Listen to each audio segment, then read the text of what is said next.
বিশ্ব ক্রিকেটের সব রকম আপডেট পাওয়ার জন্য আমাদের চ্যানেলটিকে আজই সাবস্ক্রাইব করে রাখুন।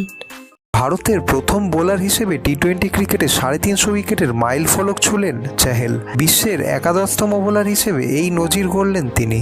মঙ্গলবার দিল্লি ক্যাপিটালস ও রাজস্থানের ম্যাচে পান্তকে আউট করে 20 ওভারের ক্রিকেটে 350 উইকেট পূর্ণ করেছেন চাহেল।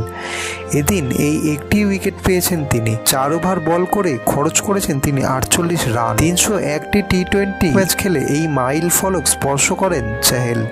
ভারতীয় বোলারদের মধ্যে টি-20 ক্রিকেটের উইকেটের নিরিখে শীর্ষে রয়েছেন চাহেল।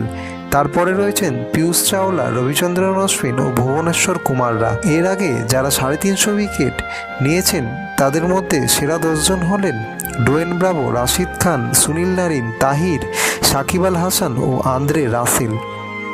ভিডিওটি ভালো লেগে থাকলে বাংলার ক্রিকেট চ্যানেলটিকে অবশ্যই সাবস্ক্রাইব করে দিন।